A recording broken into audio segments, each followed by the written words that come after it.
Friends, मैं हूँ Vaishali and मैं फिर से आपके लिए लेके आई हूँ एक बहुत ही प्यारी मोटिवेशनल इंस्पिरेशनल सी कहानी। और ये कहानी सुन के आपको बहुत ही ज़्यादा मोटिवेशन मिलेगा, इंस्पिरेशन मिलेगा, जो कहीं ना कहीं आपकी लाइफ में ज़रूर काम आएगा। तो बिना देर किए चलते हैं हमारी कहानी की ओर। तो ये कहानी है जिसका टाइटल है गरीब लड़का और भगवान बुद्ध। इस कहानी में एक बहुत ही प्यारी सी सीख छुपी हुई है, एक बहुत ही प्यारा सा लेसन छुपा हुआ है। तो चलते हैं हमारी कहानी की ओर और एक सीख जो हमें इस कहानी से मिलेगी। एक लड़का था और वो काफ़ी गरीब लड़का था कि वो हर रोज़ खाने के लिए भटकता था और कहीं ना कहीं से खाना इकट्ठा करता रहता था, पर हर रोज़ उसका खाना गायब हो जाता था। तो एक दिन उसे पता चला कि एक चूहा है जो उसका खाना चुराता है। तो उसने एक तरकीब लगाई और सोची कि चलो क्यों ना उस चूहे को पकड़ा जाए और पूछा जाए उससे कि वो मेरा खाना क्यों चुराता है। तो उसने उस चूहे को पकड़ा और उससे पूछा कि तुझे पता है मैं इतना गरीब हूँ फिर भी तू मेरा खाना चुराता है। अगर तुझे चुराना ही है तो किसी अमीर का क्यों नहीं चुराता। तो वह चूहा बोला कि तेरी किस्मत में कुछ ही चीज़ें लिखी हुई हैं और वही तुझे मिलेगा। भले ही तू कितनी भी कोशिश कर ले, तू कितना भी इकट्ठा कर ले, उसे अपने पास नहीं रख सकता। यह जानकर लड़का बहुत शौक हुआ कि ऐसा कैसे हो सकता है। तो चूहे ने कहा कि अगर तुझे जानना ही है कि तेरी किस्मत में क्या लिखा है तो भगवान बुद्ध के पास जाना पड़ेगा, वही तुम्हें बता सकते हैं कि तुम्हारी किस्मत में क्या है। तो इसीलिए वह लड़का भगवान बुद्ध से मिलने के लिए निकल पड़ा। चलते चलते बहुत रात हो गई थी, इसलिए रास्ते में ही उसने एक हवेली देखी और उस पर एक रखवाला था और उसने रात भर रुकने के लिए उस रखवाले से इजाज़त मांगी उस घर में रहने के लिए। तो उस हवेली वाले ने पूछा लड़के से कि इतनी रात को तुम कहाँ जा रहे हो। तो लड़के ने कहा कि मैं बुद्ध के पास जा रहा हूँ अपनी किस्मत के बारे में पूछने के लिए। तो हवेली वाले ने कहा कि तुम भगवान बुद्ध से हमारा भी सवाल पूछोगे क्या। हमारी एक 23 साल की लड़की है, वो बोल नहीं सकती, तो क्या करें जिससे उसकी आवाज़ वापस आ जाए। उस लड़के ने कहा ज़रूर पूछूंगा आपका सवाल, और उनको धन्यवाद कहा और सुबह वह निकल पड़ा वहाँ से।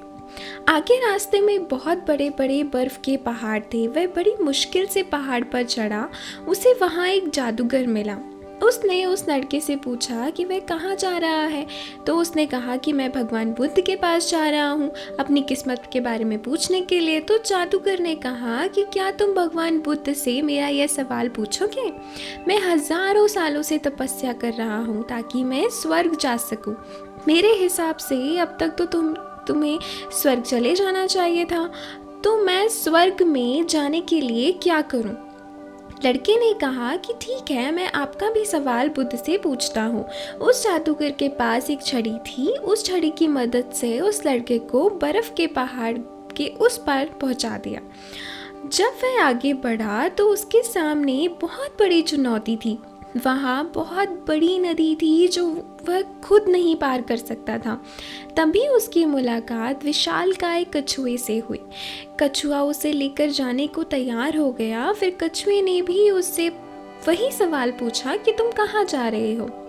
तो उसने कहा कि मैं 400 सालों से ड्रैगन बनने की कोशिश कर रहा हूँ, पर अभी तक नहीं बन पाया। तो मैं ऐसा क्या करूँ जिससे मैं ड्रैगन बन जाऊँ। लड़के ने कहा कि मैं आपका सवाल ज़रूर पूछूंगा। कछुए ने लड़के को अपनी पीठ पर बिठाया और नदी के उस पार पहुंचा दिया।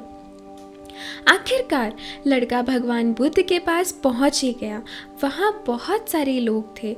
बुद्ध ने कहा एक व्यक्ति के केवल 3 सवालों के जवाब दूंगा। लड़का एकदम शॉक हो गया क्योंकि उसे तो 4 सवाल पूछने थे। वह सोचने लगा कि उसे कौन से 3 सवाल हैं जो पूछने चाहिए। उसने कछुए के बारे में सोचा कि कछुआ 400 सालों से ड्रैगन बनने की कोशिश कर रहा है।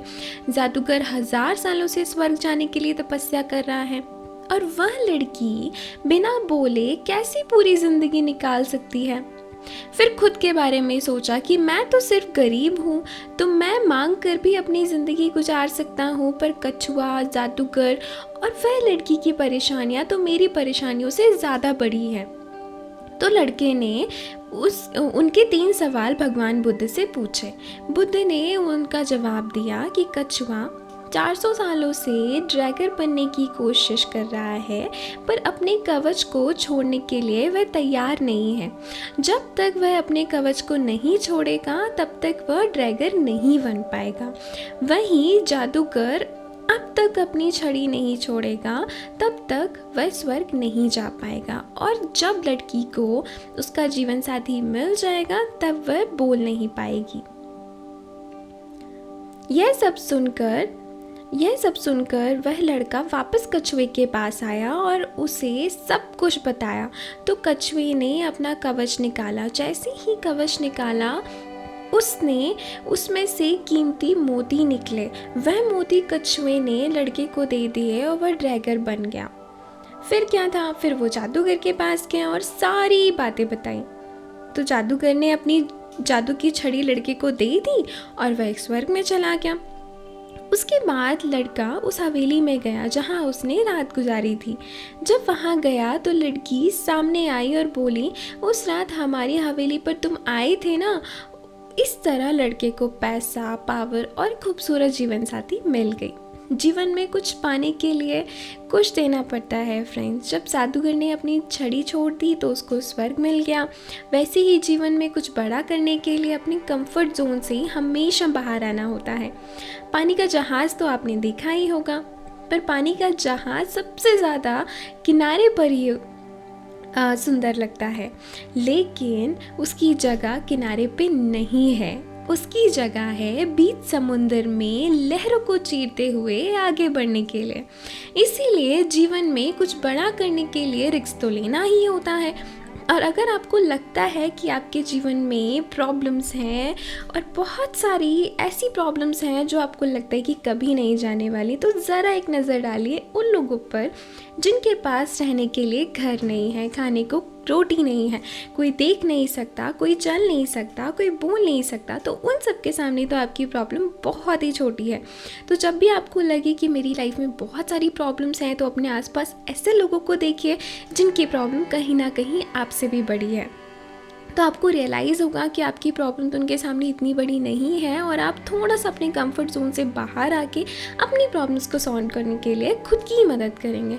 और यहाँ अगर मैं आपको बोलूँ ना, तो हमें अपनी मदद खुद करनी होती है। कोई नहीं आता है आपकी मदद करने के लिए। जब तक आपको खुद पे सेल्फ बिलीव नहीं होगा कि आप ये चीज़ कर सकते हैं, कोई भी आपको कितना भी मोटिवेशन दे दे, कोई भी आपको कितना भी इंस्पायर कर ले, लेकिन जब तक वो चीज़ आपके अंदर से नहीं आएगी, वो चीज़ आप नहीं कर पाएंगे, वो चीज़ आपको नहीं मिलेगी।